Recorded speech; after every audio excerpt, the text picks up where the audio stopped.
Olá, bem-vindos. Eu sou Marcelo Caldi, estou aqui em nome do Festival Fibra, em nome da Sarau, Agência de Cultura, para fazer essa mesa de conversa, esse bate-papo muito interessante sobre música instrumental, sobre instrumentistas, sobre escolas de música. O papo é muito amplo e tenho a honra de dividir esse papo aqui hoje com o Alfredo Delpenho. Alfredo, aparece aí, Alfredo, dá um oi. Opa! Oi, gente, tudo bem? Sejam bem-vindos. É uma alegria contar com vocês aqui no Fibra, nosso festival. Maravilha, Alfredo. E aí, então, hoje é o dia da mesa Radamés em Atali.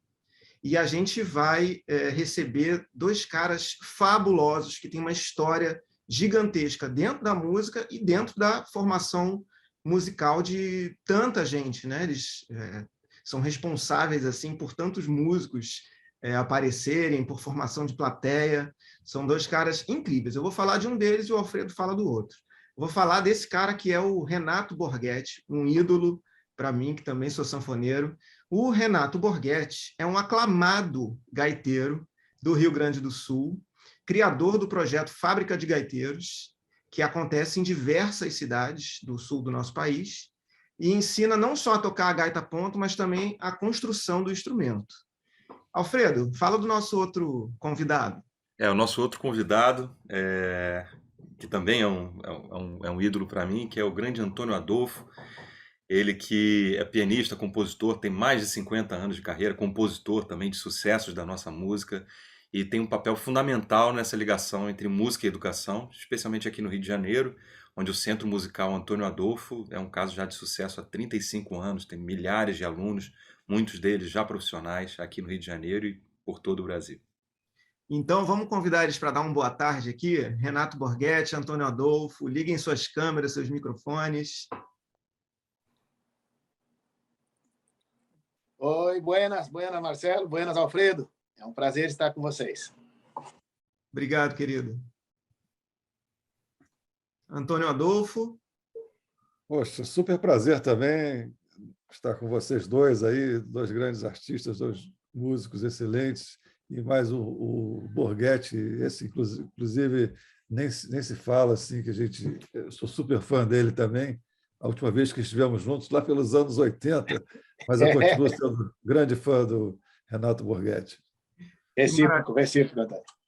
Que maravilha! Tenho certeza que esse papo de hoje vai ser muito legal, vai ser muito interessante para músicos, para produtores, para pessoas ligadas à educação musical. Então, vou começar perguntando ao Renato Borghetti, tá, Alfredo? Me dá licença. Vou perguntar para o Borghetinho, meu querido Borghetinho, carinhosamente conhecido como Borghetinho, como surgiu a ideia da Fábrica de Gaiteiros e como que foi pensada a didática no sentido da exploração da música tradicional gaúcha. Bom, acho que talvez seja importante situar o instrumento que eu toco, né? Que é uma sanfona, mas um pouco diferente, por exemplo, da sanfona que tu tocas, né, Marcelo? Que eu toco, a gente chama, primeiro no Rio Grande do Sul, sanfona, um acordeon, a gente chama aqui de gaita. Então, sempre que vocês escutarem alguém dizendo que no Rio Grande do Sul que é gaiteiro, gaiteiro não é que é o de gaita de boca, gaiteiro é sanfoneiro, é acordeonista. E a gaita que eu toco é uma gaita menorzinha que o acordeon pianado, que é uma gaita diatônica. Nós chamamos essa gaita aqui no Rio Grande do Sul de gaita ponto. No Nordeste é chamado pé de bode, oito baixos. Esse é o instrumento que eu toco. E quando eu comecei, lá em 70 e alguma coisa, ainda existiam 3 fábricas de acordeões no Brasil, mas um pouquinho antes chegaram a ter quase 40 e tantas fábricas, muitas no sul, mas de São Paulo para baixo, a maioria, e elas foram parando, foram desativando, foram ou falindo ou migrando para um outro ramo, né, de trabalho. E resumo, em seguidinha que eu comecei a tocar, essas 3 únicas fábricas que existiam também faliram. Então, o que aconteceu foi que nós ficamos sem nenhuma fábrica de acordeon no Brasil, né? E isso coincidiu com a entrada do instrumento importado, não só do instrumento, de produtos importados no Brasil, com a liberação, e aí o instrumento que aparecia novo era um instrumento muito caro. O acordeon já é um instrumento caro mesmo, sendo usado, sendo recuperado. E aí eu fiquei um pouco preocupado com isso. Eu digo, se para uma criança que vai começar, ou um músico que vai querer começar, talvez não consiga a família oferecer um instrumento, ou um instrumento bom, pelo menos no início, né? Então, eu fui atrás. Eu digo, se fabricava um instrumento 40, 50 anos atrás, hoje não que seja fácil, mas é possível. E eu fui atrás dos antigos funcionários dessas fábricas, esse pessoal que também faz reparos em acordeões. Fui indo, até montar uma pequena fábrica de gaitas, de acordeão aqui no Brasil, aqui no Rio Grande do Sul. Então, hoje, resumindo, fábrica de gaiteiros, a gente fabrica, retomamos a fabricação. Só que, em vez de como qualquer fábrica, quando fica pronto, se vende o produto, a gente não vende. A gente utiliza todas as gaitas que nós fabricamos, oferecendo aulas gratuitas e acesso ao instrumento também de forma gratuita para crianças de 7 a 15 anos, tendo as aulas e de forma que eles podem levar o instrumento para casa para estudar. Meu Deus do céu, que beleza, né? Que história, né? E como isso muda e faz girar realmente toda essa relação com o aprendizado, né? Eu me lembro que não sei se você chegou a conhecer, Renato, o seu Romeu, que é um concertador de acordeão aqui do Rio de Janeiro, e ele gostava muito ele tinha uma disciplina de anotar essas coisas, e ele tinha um livro, um caderno com todas as fábricas de acordeões que ele tinha tido contato aqui do Brasil naquela época, né? Quer dizer, a mais famosa é Todeschini, né? E a gente sabe que muitos dos gaiteiros gaúchos procuram a Todeschini, né? Que ainda tem. Ainda hoje. Ainda hoje procuram aquela, né? Aquela Super 8, de selo verde, aquela coisa, né? Isso. Mas eu me lembro de várias outras, assim, e o seu Romeu tinha essa relação também de anotar, de guardar essas coisas. Veronese, Somens, Universal, Scala. A própria Scandale já fez aqui também. Fez aqui, sim. A própria Hohner tinha a subsidiária de fazer o instrumento 8 baixo da Hohner, era a Hering, Santa Catarina, né? Eu tinha um bandoneon que era da Danielson, que também Danielson, Santa Rosa, sim. Danielson, exatamente. a história é muito legal que a Danielson... eu sempre digo que esse projeto, quando eu comecei o projeto Fábrica de Gaiteiros, as pessoas que eu procurava, principalmente as que lidavam com gaita, diziam, não, mas esse teu projeto é para louco, é de louco, não funciona. E aí eu disse, tá, mas mesmo sendo um projeto para louco e de louco, vamos ver o que dá para fazer.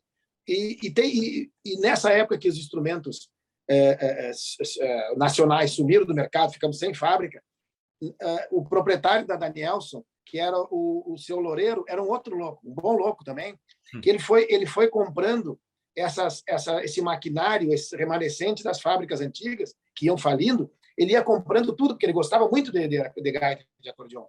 E aí, em seguidinha, ele criou a fábrica Danielson, com o mesmo nome do bandoneon, só que não funcionou muito, durou pouco tempo. E depois ele fechou e abriu com o nome Sapporo, mas também fechou.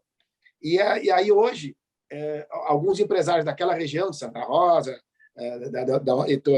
Tuparandi, onde é que hoje está a fábrica, existe essa mesma fábrica, mas com o nome de acordeões Minuano. Hoje existe uma fábrica de acordeão que, a meu ver, é a única do Brasil, porque é a única que realmente fabrica todas as peças, desde as palhetas, desde o teclado, desde a caixa, desde a carcaça. Quer dizer, não é uma montadora, é uma fábrica mesmo. Para mim, a única fábrica de acordeões que existe comercial no Brasil chama-se Minuano, é o que virou a Danielson. Nossa, que beleza de história. Eu, por exemplo, não sabia disso da Danielson. Agora, seguindo aqui para o Antônio, isso que o Renato falou, né, desses loucos apaixonados por música que acabam se transformando muitas vezes não só em empreendedores, né, mas pessoas que modificam a realidade do entorno e tudo mais, né? Eu ia perguntar justamente isso, né? Hoje o Centro Musical Antônio Adolfo tem uma abrangência enorme, tem algumas, não sei se eu posso dizer filiais, né? Alguns centros, né, daqui no Rio de Janeiro, e muita gente virou uma referência, especialmente aqui, quando a gente fala de educação relativa à música, fala assim, não, poxa, não sei quem está no Antônio Adolfo, esse músico aqui, pô, tá tocando pra caramba, ele veio lá da Antônio Adolfo. Então, como é que surgiu, como é que começou o Centro Musical Antônio Adolfo, e como foi essa evolução até aqui, e como muitas vezes, ouvir o seu nome assim vinculado justamente à educação das pessoas. Fala assim, ah, não, isso aí é lá do Antônio Adolfo, né? As pessoas se referirem dessa maneira, assim, né? Pois é, Alfredo, eu sou meio autodidata, né? Assim, na verdade, eu comecei estudando violino quando era pequeno, mas aí larguei o violino, queria jogar bola, queria realmente ir para a rua, curtir, assim, com os amigos, mas com uns 13, 14 anos eu comecei a tocar piano de ouvido, assim, totalmente sem. Só me lembrava que eu tinha estudado violino, que conhecia mais ou menos a pauta musical, mas aprendi mesmo o início de ouvido. Aí um dia a minha avó, que descobriu que tinha um professor, na verdade ele era um músico que tocou na Rádio Nacional nos os anos de ouro da Rádio Nacional, ele acompanhava os calouros, o nome dele era Amirton Valim, e ele era cego. Então ele criou um método de piano de ouvido. Eu achei interessante aquilo, porque como é que o cara pode dar aula de ouvido, né? De ouvido a pessoa tem ou não tem, né? Mas, na verdade, o que ele passou para mim foi tão útil assim que em 6 meses eu estava já tocando quase que profissionalmente com os colegas do colégio, alguns vieram a se tornar músicos também, mas uma coisa meio autodidata. Essas dicas que ele me deu, por exemplo, ele me falava mão direita, mi, sol, ré, mão esquerda, dó. Aí a partir dali, construía a música, a, os acordes para aquela música que eu estava tocando. Eu adorava bossa nova naquela época, né? Eu sou uma cria desse momento aí, final dos anos 50, ouvindo bossa nova, a paixão total, né? E aí eu comecei a tocar nos showzinhos de bossa nova, e aí eu vi que eu tinha que aprender mais, né? Eu tinha que aprender mais, e eu resolvi traçar o meu caminho mesmo de aprendizado, né? Eu resolvi estudar clássico para pegar a técnica, as posições certas, o dedilhado correto, né? As escalas e tudo mais. Não é que eu me interessasse pelo repertório clássico erudito, mas porque eu queria ter mais técnica para expressar o que eu gostava, a música que eu gostava, que era bossa, um pouco de jazz, um pouco disso aí. Samba canção, me lembro, tinha aquela época de sambas canções bonitas, a beça. E aí eu vi que era importante aprender e fui fazendo um aprendizado híbrido. E aí até que eu fui já profissional, já tinha isso final dos anos 60, já estava nos festivais, e música de sucesso, Samarina, Juliana, Teletema, e aí veio a BR3, festival, aquela confusão toda de BR3 e tudo. E eu fazia as músicas com o meu parceiro Tibério Gaspar naquela época. E eu me aborreci um pouco com o esquema todo que estava acontecendo aqui no Brasil naquela época, muita perseguição e tudo. E eu fui estudar com uma professora que eu fiquei musicalmente apaixonado por ela, que era a Nádia Boulanger, na França, lá em Paris, né? Resolvi passar um tempo lá, que foi meu autoexílio, e ao mesmo tempo eu comecei a aprender aulas de harmonia, né? Regência, coral, tinha tudo isso, né? Foi uma experiência muito boa. E quando eu voltei para o Brasil, isso tudo eu já era profissional, como eu falei, né? Quando eu voltei para o Brasil, eu, talvez inspirado pelas aulas com a Nádia Boulanger, eu comecei a dar aulas particulares em casa. Dava aulas até para colegas músicos também. E comecei a criar um próprio método, assim, ó, quer dizer, essa coisa híbrida toda, informação daqui e dali, acabou que eu fui criando um método novo, um método Antônio Adolfo de tocar piano, ou de harmonia, ou de arranjo, tudo mais. E um dia a minha mulher, Ana Luísa, ela chegou para mim e disse assim: por que a gente, em vez de trazer os alunos aqui em casa, fica toda hora entrando gente, sai gente, entra gente, sai gente, assim, e a gente não aluga uma sala e aí a gente convida outras pessoas também para participar desse lance. A gente abriu uma sala lá no Leblon, e uma salinha, simplesmente uma salinha, e eu convidei alguns músicos, o Omar Cavalheiro, até hoje me lembro, Chico Batera, bateria, Nelson Faria também, para compartilhar aquele espaço ali comigo. E assim cada um foi aplicando os seus métodos também, ou não métodos, as suas experiências, né? E foi assim nasceu naturalmente, espontaneamente, o Centro Musical Antônio Adolfo. que está aí até hoje, né? Isso foi em 1900. Bom, hoje tem 36 anos a escola, tem que fazer a conta. Eu acho que foi em 1970, não, 85, 85, 85, 85, 86, 85, 86. por aí. E aí a gente foi crescendo naturalmente, foi uma coisa assim que as pessoas foram se chegando, sabe? Não tinha até hoje não tem uma metodologia imposta, assim, ó, o método Antônio Adolfo é esse, não existe isso. Existe assim, é como se eu fosse arregimentando um grupo de músicos que eu acredito, um grupo de grandes profissionais, mas eu não interfiro nas aulas deles. Assim, a gente mais ou menos a gente se encontra, se entende, sim, muito nesse sentido de cada um dar a sua contribuição para ali e fica uma coisa natural que foi crescendo. E as minhas filhas, isso é muito importante dizer, porque você falou em 3 sedes, nós temos 3 sedes hoje em dia do Centro Musical Antônio Adolfo. Por que isso? As minhas 2 filhas, Luísa, a mais nova, e Carol, a mais velha. A Carol abriu um centro musical na Barra, com o mesmo estilo do nosso centro musical do Leblon, que foi o pioneiro, né? E depois, agora, recentemente, a Luísa também abriu em Botafogo. Mas, quer dizer, isso tudo foi muito natural, muito espontâneo também. E agora as minhas netas já estão querendo dar aula também, que não sei o que fazer mais. É o mosquito da música, né? Que mordeu Maravilha. a família toda. Que maravilha, Antônio. Poxa, muito legal saber da tua história. A gente que conhece o seu trabalho como músico, como compositor, já tem uma admiração. Nós somos crias, né? Somos filhos, né, Alfredo, dessa geração dos festivais, de músicos como você. Nós temos nosso olhinho brilha assim de admiração realmente pela história e ainda mais sabendo, né, que há 35 anos você mantém uma escola, né? É um tempo muito considerável, né? É um tempo muito assim, tem uma linhagem aí, né, hoje de músicos que passaram por esse crivo. E muito legal saber da tua história da Nádia Boulanger, porque a Nádia Boulanger foi professora do Astor Piazzolla, né? Também. Nádia Boulanger foi professora dos grandes músicos do mundo que foram para a França estudar. Egberto Tiveram Gismonti também foi Egberto aluno Gismonti dela. também foi, eu lembro que foi Aaron dela. Copland, Chick Corea teve aulas com ela. Pois Assim, veja, então, assim, é muito importante você ter ido lá, caçar as informações que ela te passou e hoje você, de alguma forma, transmitir isso, né, com toda a sua brasilidade, toda a sua influência cultural, mas passar isso é lindo de ver.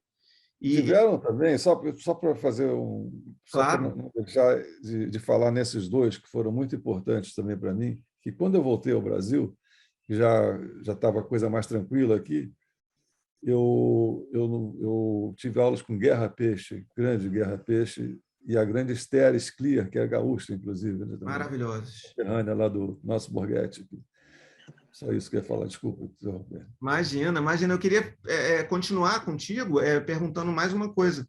Eu fiquei curioso sobre o que vocês ensinam lá dentro. Se existe alguma, por exemplo, só pode ser música brasileira, tem um pouco de música erudita também, é só música considerada popular? Existe alguma diretriz que seja sua, ou que seja dos professores, ou da metodologia? É aquilo que eu falei, que naturalmente a gente foi aglutinando um grupo de professores super competentes, por exemplo, iniciação musical. Acho que a coisa começa desde criança, entendeu? Iniciação musical, a gente sempre teve grandes mestres. Começou com a Adriana Rodrigues, que é casada com Caola, não sei se deve conhecer o Caola também, Conheço a pesquisador, Adriana Rodrigues também, claro. pesquisador do Noel Rosa. Pois é, a Adriana trouxe uma experiência dela fantástica. Então, a gente foi abraçando essas experiências. Naturalmente, no meu caso específico, a minha formação como você viu aí, a gente conversando aqui, vem pela bossa, pelo jazz, e clássico também, eu estudei um pouco de clássico. E a gente tem aulas de piano clássico também, erudito, né? Tem cello, tem violino também, tem várias, e tem a turma que quer realmente aprender música pop, assim, tocar as músicas rock, pop, a gente é aberto, até porque, Marcelo, isso acho que também é fruto da minha experiência, da minha vivência musical, que quando eu voltei para o Brasil, principalmente, e antes mesmo de ir para fora, eu comecei a gravar muito em estúdios com todo tipo de cantor, não só MPB, fiz muitas coisas, Chico, Bethânia, Gal, Edu Lobo, gravei com todo esse pessoal, mas gravava com o pessoal também de outras correntes musicais. Cheguei a gravar com Sidney Magal, gravava com Mick Jagger, por exemplo, quando esteve no Brasil, fizemos uma sessão. Então, tem um campo musical bem aberto, assim, até porque eu sempre curti Elton John também, eu gostava de ouvir Elton John. Então, a minha formação é bem híbrida nesse sentido também. Então, isso aí ajuda muito a gente sintonizar com os vários perfis musicais. Então, tem professores mais ligados ao pop, né, como eu falei, até porque a galera de Zona Sul, no Rio de Janeiro, vamos dizer assim, gosta muito da música pop também. Então, a gente tem também, como tem muita gente que é ligada em MPB, chorinho, choro tem vários alunos de choro, nós temos cavaquinho, temos percussão, tem tudo, instrumento de sopro, e sempre a gente procura, claro, arregimentar, nesse sentido, abraçar os músicos que a gente sabe que são competentes naquilo que fazem. Ou mesmo que não saibam ainda, às vezes a gente tem surpresas, passa a dizer, puxa, aquele cara realmente é um craque, professor fantástico. A gente não tinha certeza, mas a gente investe nisso também. Agora, a gente criou um programa profissionalizante durante um tempo que formou vários alunos. A gente fez uma grade profissionalizante, assim, o cara que faz um instrumento, ele faz também leitura. Para fazer aquele programa profissionalizante, é obrigatório fazer leitura, harmonia, fazer arranjo, fazer todas essas matérias, né, obrigatórias, e também ter aula de história do jazz, história da música brasileira, história do pop, história da música erudita, e tecnologia digital, musical, aprender a usar esses equipamentos. A gente não chega a um ponto que chegou o nosso querido Renato Borghetti de fabricar os instrumentos. Nunca tivemos aula, por exemplo, com um luthier, assim, mas já pensei nisso também, entendeu? A gente tem um leque bem variado. Assim. Maravilhoso, adorei saber.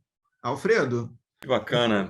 Não, bom demais ouvir isso. E agora, seguindo para o Borghettini, é o seguinte, essa relação com o instrumento, né, com a gaita ponto, com o repertório da música, especialmente a música gaúcha e tal, né, certamente isso contribui também muito para essa sensação, para essa relação de pertencimento dessas crianças com essa cultura que é um universo maravilhoso a ser explorado, né? Então, imagino que vocês, mesmo que quando um desses alunos não se torne um profissional, né, certamente você está formando público e um ponto de replicar também essa cultura que é tão ampla, no sentido dela não se perder, né?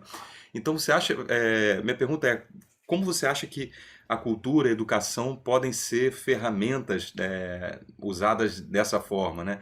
E é possível usar uma relação de aprendizado como essa também no sentido de perpetuar essa música tão importante, esse universo gigantesco da música tradicional gaúcha? Bueno, eu acho que, primeiro, respondendo, sem dúvida, inclusive é a filosofia do nosso projeto, é essa ferramenta da música, da gaita, do acordeon, como uma ferramenta de cidadania, como uma ferramenta de melhora, até porque nós trabalhamos no projeto somente com crianças de 7 a 15 anos. A gente tem esse tipo de 7 porque a gente não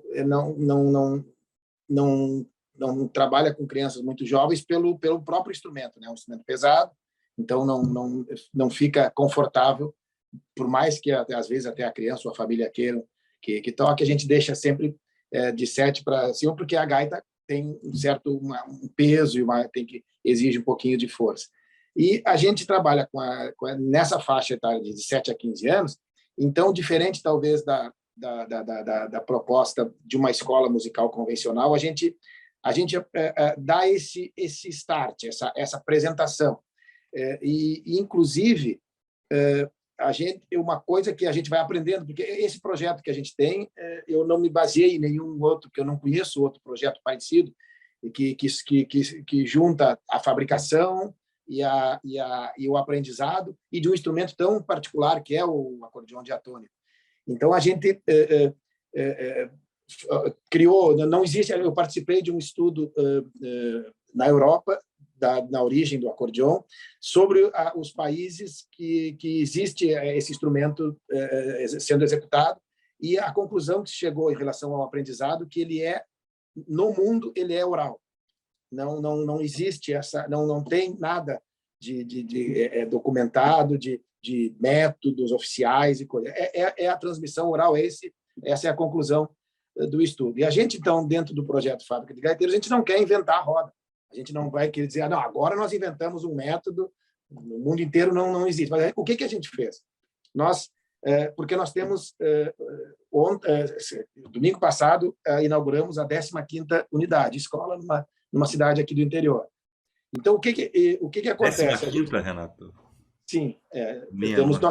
Tem 2 em Santa Catarina, 13 aqui no Rio Grande do Sul, e agora, em março, começam 2 no Uruguai, já que é muito próximo aqui, né?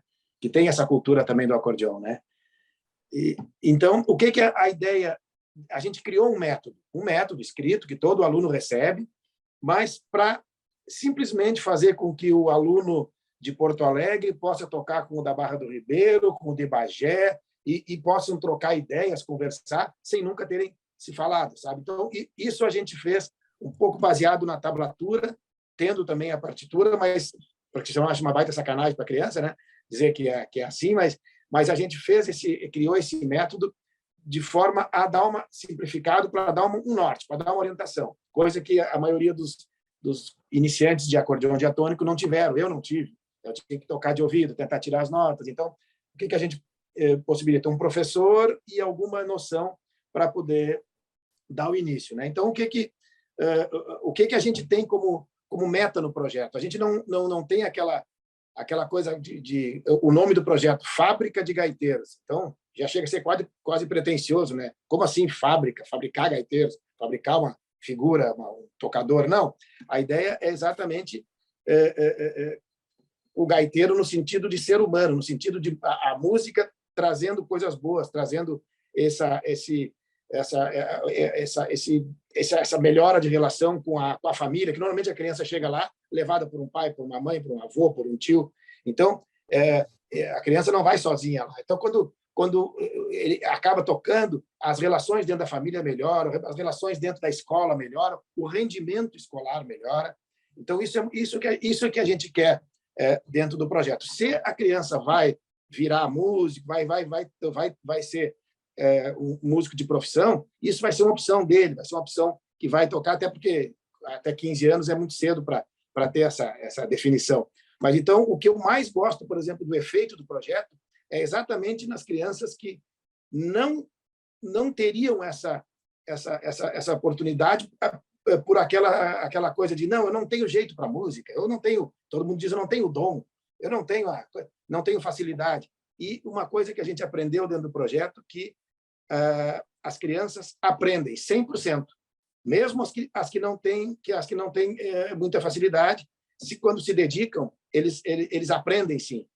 E normalmente, muitas vezes, tocam até melhor do que aquelas crianças que têm a facilidade, mas que às vezes não têm tanta disciplina. E uma que realmente se dedica, muitas vezes toca até melhor. E o que eu gosto mais é isso, que eles viram músicos, eles acabam se tornando músicos, não ficam frustrados, né?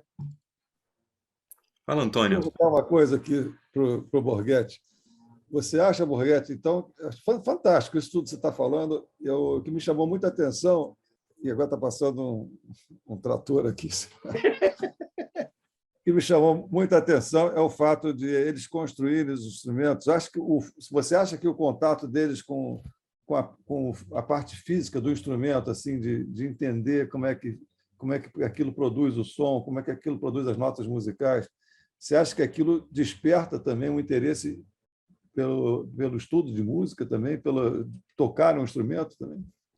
Eu acredito que sim. Deixa eu dar uma explicação. Assim, a fabricação do instrumento, a fabricação em si, não são todos os alunos, porque a gente tem hoje matriculados na escola 400 e poucos alunos, né?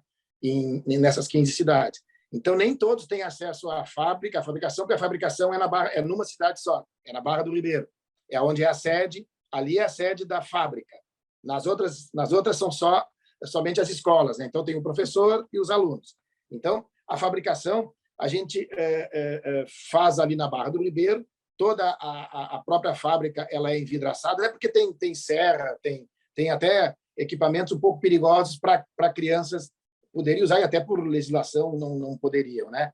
Então, mas o que a gente mostra? A gente faz dentro da parte de vídeos, da parte didática, mostrando como é que é o instrumento, como é que se fabrica o instrumento.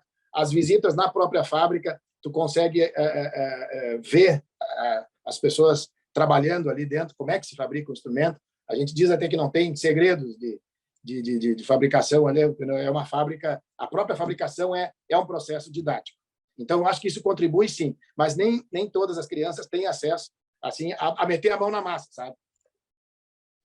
Renato, eu queria só para complementar isso tudo aí, fazer mais uma perguntinha. Quantos professores, em média, você tem em cada escola? E uma curiosidade, essa eu queria saber mesmo. Porque eu acho que você nunca foi professor, mas você chegou a dar aula em alguma dessas escolas quando começou? Não, é um professor por escola, Uhum. um professor por escola, e eu desenvolvi o método, né? E faço junto com os professores e transito nas escolas todas, claro que muito mais pela Barra do Ribeiro, mas as aulas são dadas todas, cada escola tem um professor. Nossa, que bacana.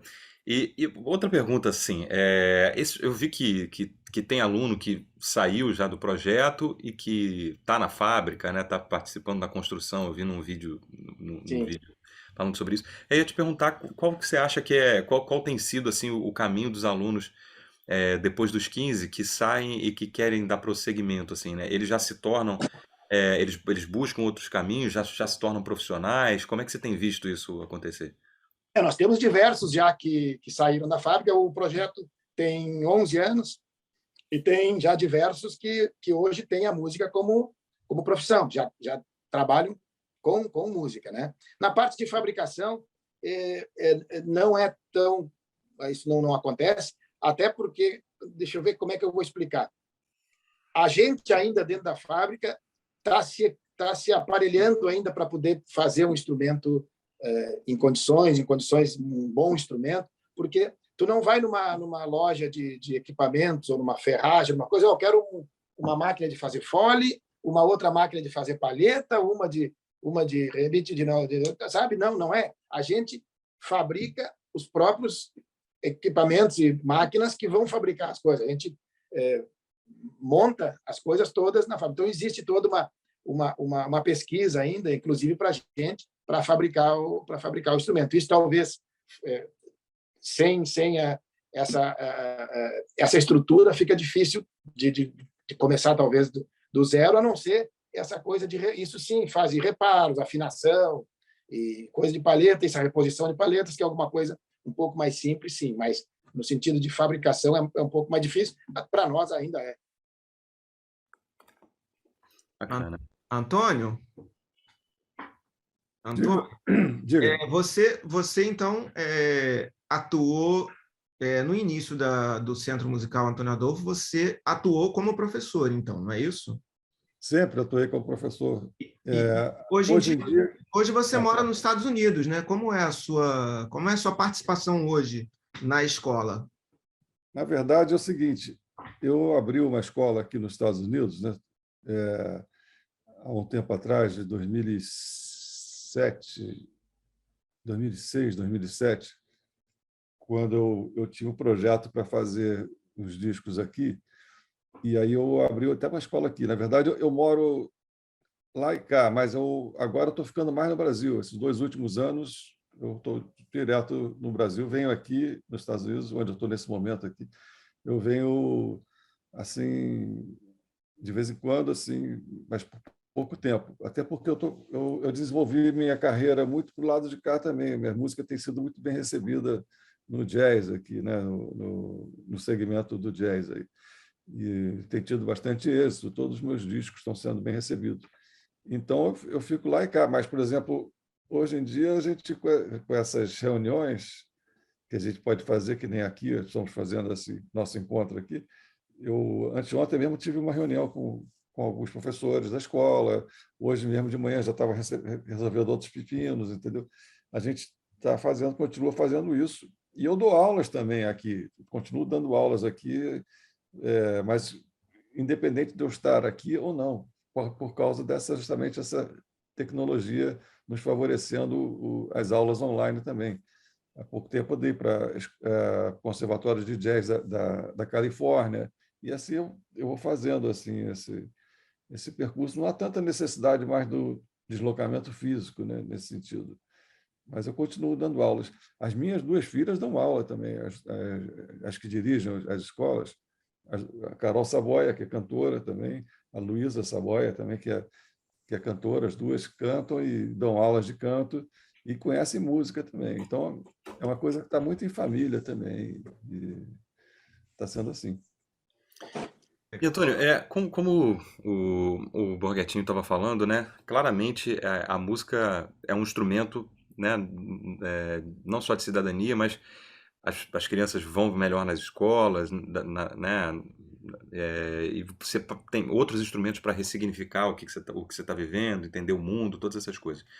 E a gente percebe uma discussão ainda muito incipiente sobre essa relação da música e da presença da música brasileira nas escolas, né? Gente do norte ao sul do Brasil, a gente percebe que a gente tem inúmeras linguagens, compositores e verdadeiros universos a serem explorados, assim. O que você acha que pode ser uma maneira da gente ter, de certa forma, institucionalizado esse aprendizado, no sentido de aproveitar esse tesouro que a gente tem da música brasileira, né? Também nesse sistema público, né? Para que mais pessoas tenham acesso, né? A gente viu, como o Renato falou, da abrangência da escola, que já tem tantas unidades, tantas sedes. Mas como que você acha que isso pode ser cada vez mais incorporado por outras escolas, né? Especialmente pelo sistema público de ensino? Olha, quando foi na época que o Gilberto Gil estava na Secretaria de Cultura, no caso, o Ministério da Cultura, naquela época, né? O Ministério promoveu uma série de discussões nas câmaras setoriais. Eu participei de várias delas. Eu participei do direito autoral, trabalho e também a de música, de educação musical. E a gente discutia muito sobre a volta do ensino de música nas escolas. E nessa época eu levantei porque quando eu estudei no ginásio, naquela época era ginásio, né? A gente tinha aula de canto, era o canto orfeônico, na verdade, nem era aula de canto, era uma matéria chamada canto orfeônico. E olha que eu era musical, já estava me tornando músico quase, com 14, 15, 16 anos. Eu achava aquilo realmente terrível, que foi uma conquista, foi muito importante, que o Villa-Lobos é o pioneiro nisso aí, né, que criou-se uma cadeira, né, de canto orfeônico para os cursos secundários, né? Mas só que era a coisa baseada em cantar os hinos, né? Tinha coisa da Mano Solfa, Dó, Ré, Mi, Fá, né? Si. A linguagem de conjunto de baile aqui também.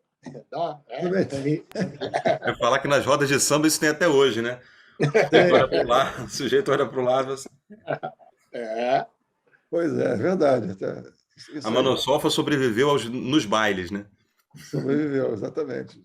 Mas o ensino de canto orfeônico ficou muito limitado. Então, e as pessoas, que os alunos não gostavam também daquelas aulas também. Tudo bem, a gente aprendeu a cantar o hino, cantar os hinos, né? Alguns hinos, né? Tudo. Mas eu acho que poderia se criar uma didática nova eu acho que é muito super importante isso, inclusive, que o Borghetti também mencionou aqui, que é o papel da música, né? Assim, não só, por exemplo,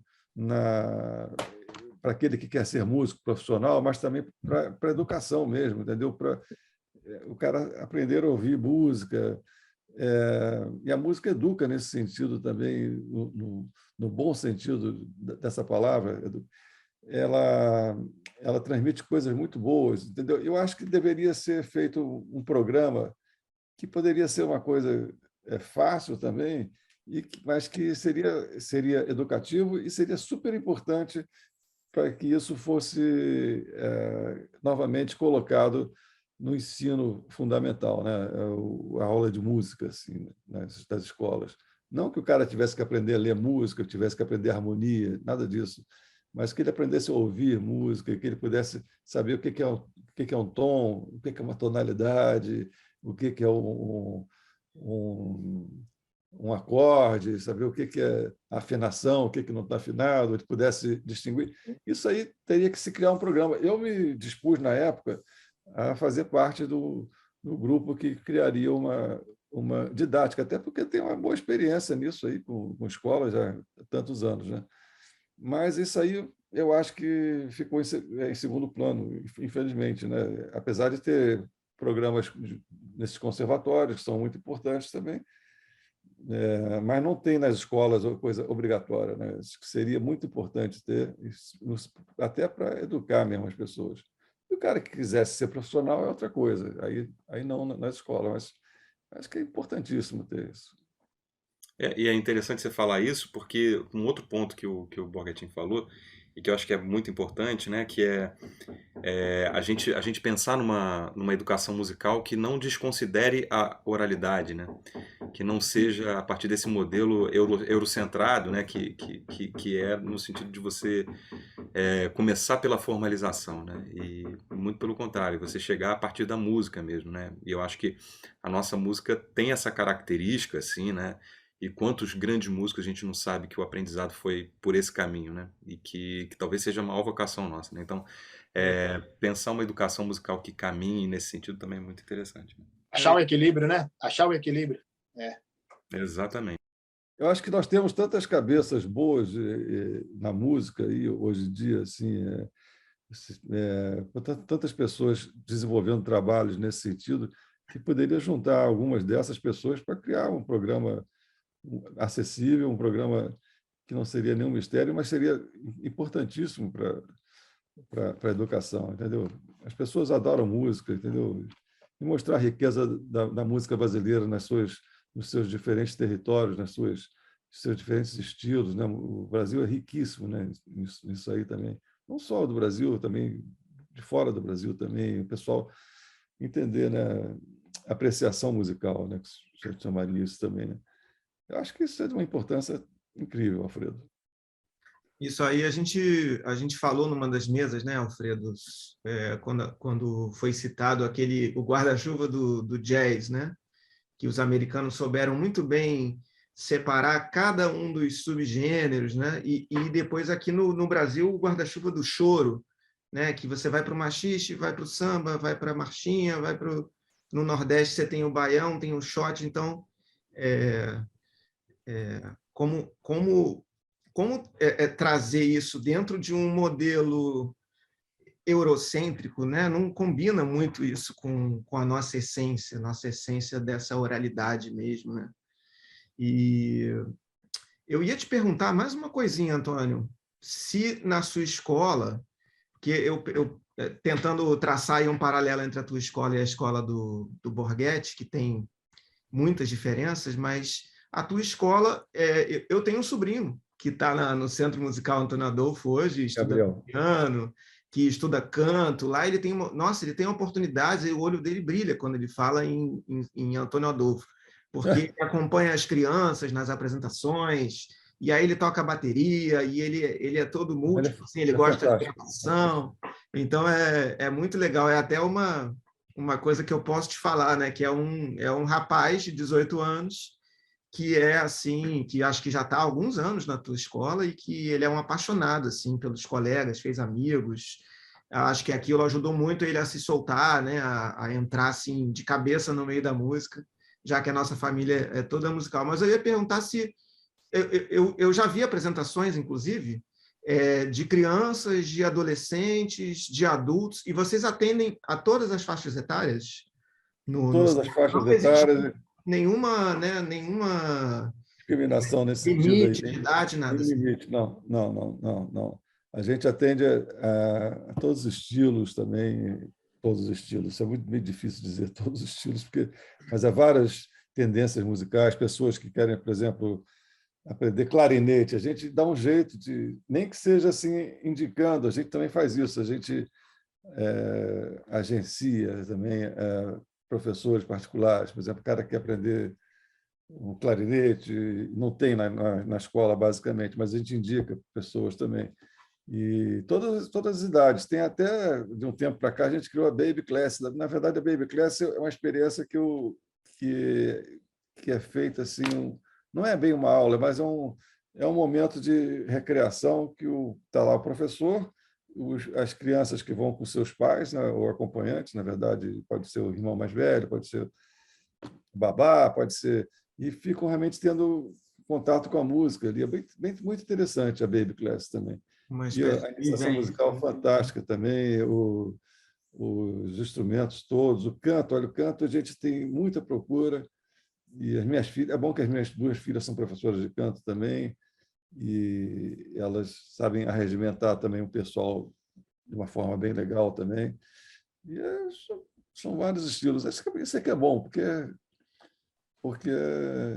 eu sempre fui criado assim, como eu falei há pouco tempo, participando de vários estilos. Assim.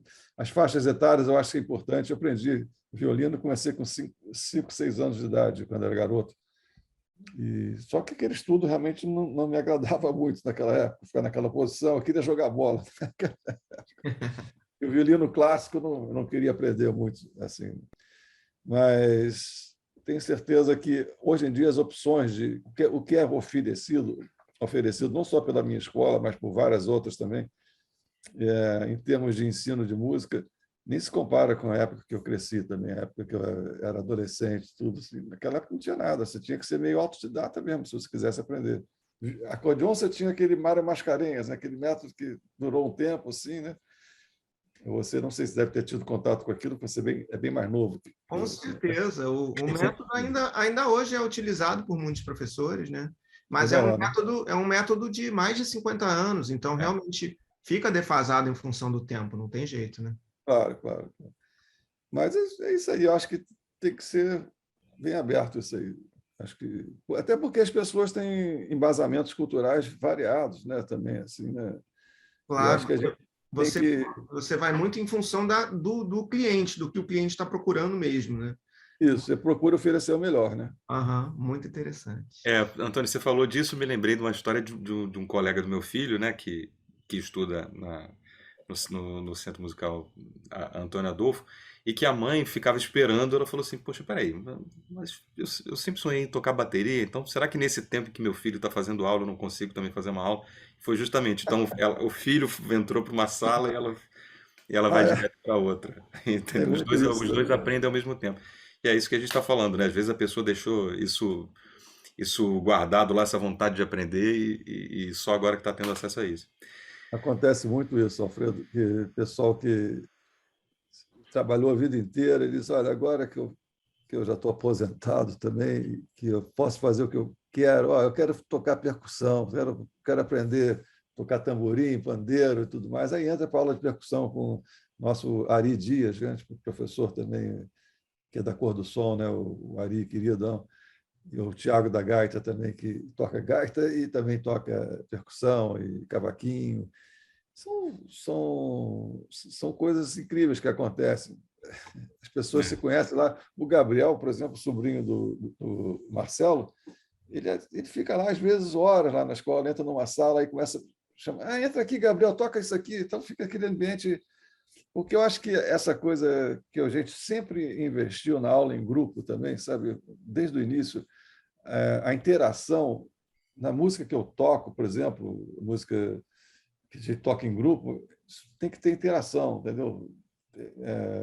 A interação é importantíssima no jazz, né? Troca, por exemplo, que tem o cara, o pianista faz uma coisa, o baixo já faz outra, aí aquilo se encaixa. E essa coisa que eu acho que conquista muitas pessoas também e faz as pessoas se unirem muito através da música. Os saraus que a gente faz lá, as jam sessions, seja lá o que for o nome, e os showcases que a gente apresenta, que o pessoal fica ensaiando para aquelas apresentações, e aquilo ajuda esse crescimento também, entendeu? Porque o músico tem que tocar entrosado com a banda, com o conjunto, com o grupo, né? é de uma importância incrível. Isso é harmonia, né? Entrosamento, interação. A gente dá prioridade a isso também. É engraçado que você falou, engraçado não, é interessante que você falou dessa relação com o sarau, com tocar em grupo, e a gente percebe que muitas vezes isso também fica por conta das pessoas que são entusiastas, né? Inclusive já tive a alegria de encontrar o Borghettini em uma dessas tocatas de sarau, que aliás, nesse dia especialmente, o Renato tava, além de tocar lá com o pessoal, estava fazendo um churrasco lá na casa do Diamandu, estava uma delícia, inclusive. Aí fica melhor, né? Nossa Senhora, ali, cada vez o pessoal tocava melhor, né?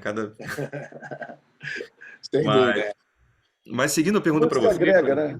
hã? A música é gregária, né? A música É, agrega as pessoas. É isso aí isso aí eu acho super importante, muito importante. e essa relação de tocar com o outro, né? Isso que eu ia te perguntar, Borghettini, como é que você falou que já estão chegando a 15, né? Agora a unidade, já estão chegando aí. E como é que vocês têm metas assim de expansão, de chegar a praticamente todas as cidades do Rio Grande?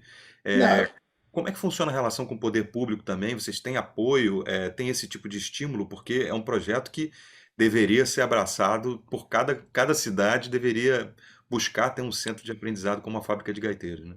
a gente tem que ter um certo cuidado também. Eu confesso que ele até cresceu bastante da ideia inicial, que era fazer uma escola e uma fábrica para retomar a fabricação. As coisas todas foram acontecendo e ainda hoje seguem acontecendo,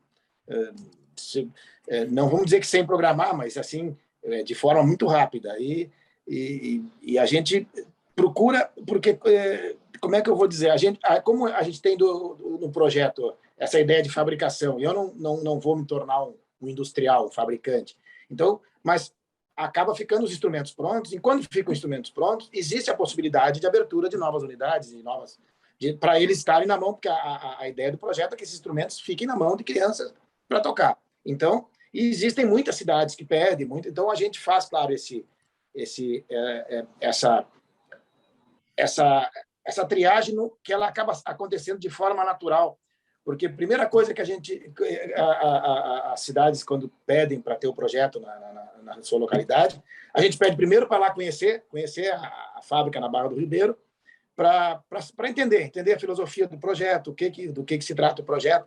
Daí a segunda coisa começa um dos motivos da criação do projeto. Um professor, por exemplo, um professor de gaita diatônica, de acordeão diatônico. É muito difícil, porque exatamente o projeto existe pela dificuldade de acesso ao instrumento e ao ensino, ao aprendizado. Então, o projeto está aí exatamente para... Então, a gente tem que ver... quando a gente diz, olha, então agora nos apresenta um professor, a gente tem que conversar com o professor para saber se está mais ou menos como a gente imagina, que vão estar lidando com crianças. A gente tem um cuidado super grande com essa relação, né? O professor, queira ou não, é o nosso interlocutor no local, né? Então eu procuro estar sempre lá, indo ver, mas o professor é a fábrica de gaiteiros dentro daquele município. Então a gente precisa que a coisa esteja toda em sintonia entre os professores e que o professor saiba gaita ponto, né? Muitos são da gaita pianada, que a gente tem que então vem aqui ver se tu entende como é que funciona, como é que não funciona, leva para estudar, vem para ver. Então, isso não é tão simples, essa coisa. Existe, claro, a possibilidade de diversos municípios, mas não é tão fácil a logística e tão fácil a estrutura disso, né? Que é, como eu falei, é um dos motivos do projeto. Então, a ideia, claro, é que as gaitas estejam na mão de a quantidade maior de crianças para eles poderem ter essa oportunidade, mas tudo isso de maneira responsável, de maneira certinha. A gente não quer crescer muito, não quer crescer tanto assim sem controle. Mas você sabe que é inevitável, desculpa, Marcelinho. Nada. Você sabe que é inevitável daqui a pouquíssimo tempo, né? Como você falou, não, a pessoa precisa conhecer o instrumento e tal, né? Que esses alunos que vocês estão formando, né? Já são monitores hoje das escolas. Sim. Não, isso já é o fruto. Alguns trabalham como profissionais já tocando em palco, tendo a música como ofício, e alguns trabalham já como professores, principalmente dentro das próprias unidades onde já existe, e alguns já ficando meio meio chefe da turma, sabe? Isso é legal. Isso aconteceu muito também na minha escola. Acontece, os próprios alunos se apaixonam tanto pelo aquele clima da escola e tudo, que eles acabam ensinando os outros também, passando o que eles aprenderam. Isso é uma coisa muito forte também, que vira assim, uma coisa consistente também quando acontece isso. Eu acho fantástico essa coisa, que eles legal. se apaixonam pelo instrumento, pela música e pelo fato de ensinar também, né? Que coisa fantástica isso. Isso, e no caso nosso lá, tem esse limitador de idade, né? 15 anos é a formatura. Então, a partir dos 15 anos, eles teriam que automaticamente sair da escola pela idade. Mas eles não saem, eles ficam sempre lá, transitam lá e tocam. Quando tem alguma apresentação, estão sempre juntos. Então aquela coisa, eles não treina e não joga, não, eles gostam de estar juntos. Que maravilha. Eu tenho uma coisa que eu quero mostrar para o Antônio Adolfo aqui, que eu acho que ele vai gostar. Deixa eu ver uma coisa aqui. Vamos ver. Tu falou de um pianista cego, não? Hamilton Valim, Ó, a gente, agora, no final do ano, nós desenvolvemos aqui na FAG, a gente pegou esse método que eu falei e a gente fez ele em braille para que os deficientes visuais conhecessem esse sistema que a gente desenvolveu de tablatura, um pouquinho do que é o projeto. Mas sabe que nessas conversas, principalmente com uma deficiente visual muito querida, a Bruna, mostrando como é que é o instrumento, como é que não é, a gente foi falando. Bom, vou dar um resumo. Nós fizemos um acordeon para deficiente visual, que eu vou ver se dá para ver aqui assim, ó. Ele tem o braille. Olha! O teclado aqui é todo... Nossa Senhora! Fantástico. Né? Beleza. Que beleza! Isso ficou pronto agora há pouco, que foi uma conversa foi muito legal, porque falando com ela, que não é acordeonista, o botão da gaita ponta ele é redondo, né? Mas uma das grandes diferenças que tem do acordeon diatônico que eu toco para o que o Marcelo toca, que é a sanfona, é que a minha, quando abre o fole, é uma nota, no mesmo botão, quando fecha, é outra, né? Então, certo. Cada botão corresponde a duas notas, uma abrindo o fole, outra fechando. Então, o que eu peguei? Conversando com ela, o botão, assim, ó, o botão, em vez de redondo, quadrado. Só que daí, cortado ao meio, ele fica duas setas, né? Claro. Corresponde a duas direções.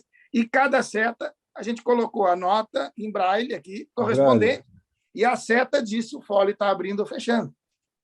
Que beleza, que fantástico. Que beleza, que ideia. E aí, então, isso é claro, isso é um instrumento para o deficiente poder conhecer, saber onde é que estão as notas. Então, ficou e não coube tudo dentro do tamanho do instrumento normal. Que maravilhosa essa inclusão, que maravilhoso, cara. Isso é só pessoas como vocês, Renato e Antônio, para conseguirem ter esse tipo de iniciativa, né? Gerenciarem não só a carreira de vocês, que é uma carreira ampla, consolidada, muito ativa, né? O Renato tem carreira internacional, viaja para caramba, já encontrei 1000 vezes no aeroporto. O Antônio está nos Estados Unidos, está no Rio de Janeiro, está no Brasil, sabe? Vocês são incansáveis, vocês são ídolos para nós. Vocês podem ter certeza que vocês são espelhos assim para nós, que somos um pouco mais jovens que vocês e que temos esse amor pela música como vocês, né? Não é à toa que a gente está aqui hoje se encontrando e tendo essa conversa maravilhosa. Tenho certeza, cara, que os amantes da gaita, da música gaúcha, né, todo o pessoal que conhece a carreira do Antônio Adolfo, que vão estar encantados aqui de ouvir essa troca que a gente está tendo. E, na verdade, eu estou falando tudo isso para dar um prenúncio aqui de que estamos acabando, de que o tempo acabou, né, Alfredo? Olha aí que problema. O tempo acabou, mas foi muito bom a gente terminar e finalizar esse papo com esse ciclo virtuoso que né, do que o Renato e o Antônio falaram, de que esses alunos se tornaram multiplicadores da música que eles aprenderam nesses centros tão importantes, né? Então, a gente não pode deixar de agradecer. Muito obrigado, Borghettini, muito obrigado, Antônio, poxa, pelo carinho com a gente, por estarem aqui nessa mesa. Parabéns pelos projetos, vida longa aí, né? Para todos esses projetos. E a gente queria aqui agradecer também especialmente a Sarau Agência de Cultura, que permitiu que a gente estivesse aqui com a criação do Festival Fibra, que eu e o Marcelo somos curadores. Agradecer ao Instituto Cultural Vale também, que está patrocinando esse projeto. Obrigado. Obrigado, Borghettini. Obrigado, Antônio Adolfo. Obrigado. Obrigado. Um abraço, Marcelo. Um abraço, Antônio. Alfredo. Um abraço para vocês, queridos. Muito obrigado. Incrível. Valeu. Valeu.